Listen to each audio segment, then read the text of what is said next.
As I stepped into the ballot box last year, I found myself asking a question that you may have asked before too. Who are these people? Why are they running? On this show, I hope to answer those questions for you and for me. I'm going to be covering only local politics. Why only local? Because national politics is broken and I can't fix that. But maybe I can make a difference here in Greene County. I'm Levi Kirby, and this is Man Without a Party.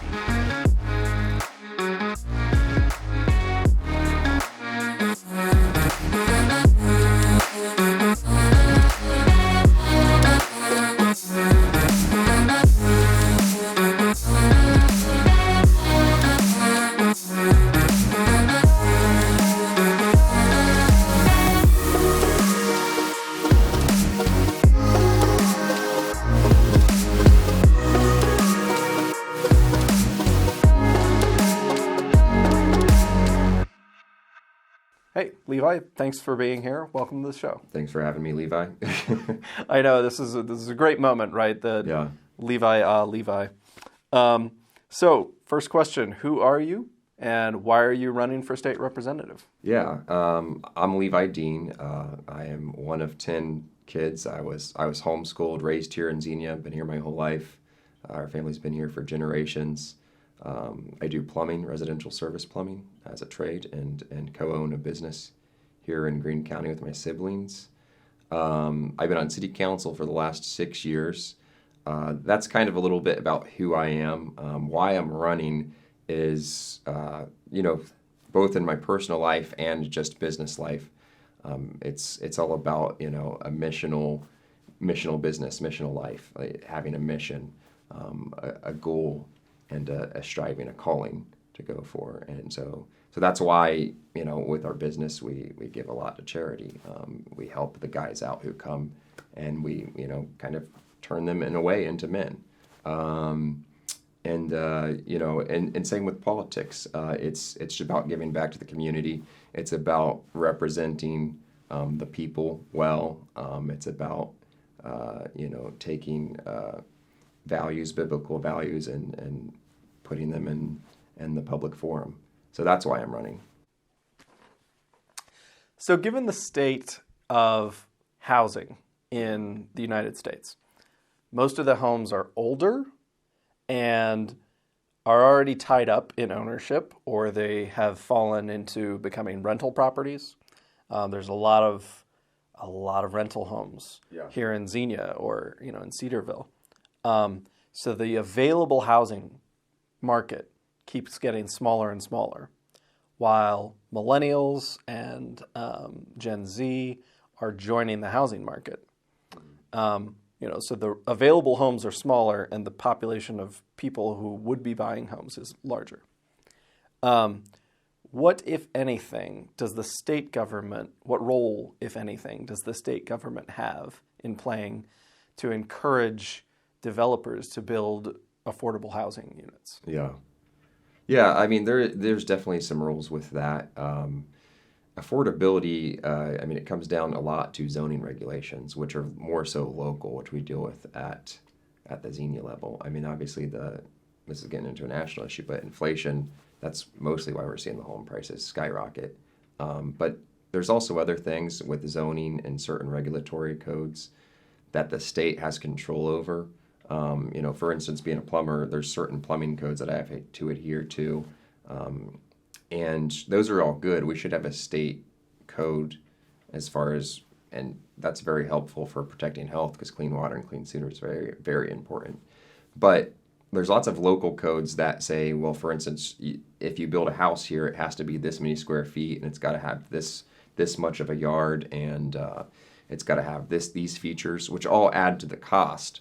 And it's a delicate balance because you really don't want the state to come in and say, well, you guys can't set these standards at the local level. While at the same time, though, you do want there to be affordable housing. And the easiest way to make more affordable housing is to build more houses. And, if you can build more houses, it's going to bring down the cost of housing. But it is a very delicate balance there. I don't have a particular issue or thing that I would do as far as at the state level to bring that down. As I do really like local control in a lot of those issues. I do think people locally should be able to kind of decide the type of community that they want to live in. But there are a few things that could be done, but I would prefer that the local government, the local people, have the control over how that goes, personally. So there have been proposals at the Ohio State House to eliminate the Ohio State income tax. Mm-hmm. What is your opinion on that? I am all for eliminating the state income tax, 100%. But here's the thing. Here's what Republicans in Ohio have done for years. They will go and they'll cut this tax and they'll add 3 other taxes, or they'll raise 5 other taxes to where the actual tax rate overall stays exactly the same. But then they'll go back home to their district and they'll say, hey, we eliminated this tax and we're bringing your taxes down, when in fact we're one of the most taxed states in the union. We're up there with the tax states of California, New York, Illinois, Massachusetts. We're up there at that level as far as tax rate overall across the board, which you would never think Ohio would be. And here in Ohio, we still have a fairly low cost of living, but our tax and regulatory framework and laws are kind of out of control. They just are. So I'm all for eliminating the state income tax, but let's eliminate that and not add on more taxes to cover the cost, which is probably what some people will try to do or say. Let's eliminate that. There's a budget surplus at the state. We can bring that down some, and then we could also cut spending too. Like, there's no reason why we couldn't cut spending. But yeah, that's something I'm for. Okay, so yeah, as far as that goes, the numbers I found for the amount that the state income tax brings in is around $8 billion, I think, is the number. That's it's somewhere in that neighborhood. And so would you be in favor? So you're saying you would not be in favor of replacing that revenue somewhere else, but rather eliminating the spending that goes to. Yeah, eliminating some of the spending that some of it goes to, that is one thing. But there's also lots of studies out there that as you cut tax rates, the actual economic transactions will actually increase, which then means the tax base will still grow, and it will replace that lost revenue. So, I mean, economists argue about this all the time, about what is the perfect tax rate in order to get the most money, because it's just like a business that's selling a good. If you just priced your good at, let's say, $1 million, and someone else comes out and prices it at $5, which one do you think is going to be bought? The $5 one. So there's lots of things with that, and we see it from people who are fleeing different states. I talk to people all the time in their homes, Republicans, Democrats, Independents, who are like, I want to move down to Florida. And one thing is obviously, well, the weather's great, right? But the other thing is they don't have a state income tax. So people will move where they are tax favorable conditions. And, when they move, all of that tax revenue goes with them. So things like that, we might have to replace, so to say, $8 billion, but the number might not be that when we actually cut it. We might actually see tax revenues increase without adding any additional taxes whatsoever. Okay, all right. Given the scandal of how the last speakership ended at the Ohio State House, it's obviously very important to find a speaker of character and integrity. Do you think Jason Stevens is that person? Or do you support, I'm blanking on his name. Huffman. Or do you support Huffman in his bid to come in and unseat Speaker? I haven't made a decision on who I'm going to vote for Speaker, but I will say that I won't vote for Jason Stevens. Issue 1, which passed last November, which I'm very opposed to. I'm not going to lay it all to blame at the Blue 22 and Jason Stevens, but quite frankly, we could have probably had more ammunition, more to throw against issue 1, and we probably would have most likely been able to pass that constitutional raising amendment where it would raise it to 60% plus 1 rather than 50% plus 1 if Derek Marin had been elected as Speaker. So those are the types of things that we're up against when you see the Jason Stevens crowd, for instance, is that's a huge moral issue in my opinion. But there's also a long list of other things that, the state house, the speaker sets the schedule, right? And they set the agenda. My dad's the current state rep. He says this has been the slowest speakership that he's ever been under, just because they aren't doing anything, because the Democrats don't want anything to be done, and they finally have power over the Republican-controlled state house.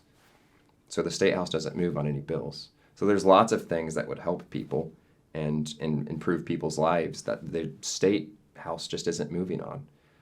So I definitely wouldn't be voting for Jason Stevens. I've made this statement before, I'll make it again. I'll vote for whoever the majority of the Republican caucus nominates and votes for, but not Jason Stevens. So this varies depending on where you look, what study you look at. But Ohio ranks somewhere in the middle of the pack of the country, education-wise.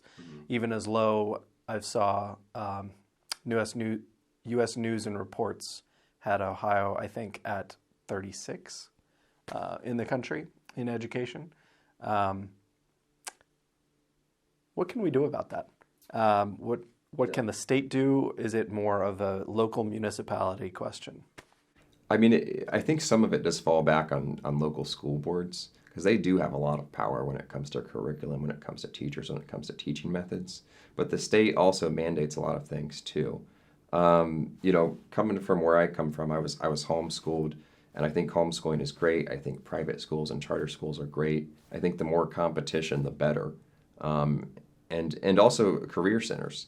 Right now we have a huge skill gap in the trades-based labor.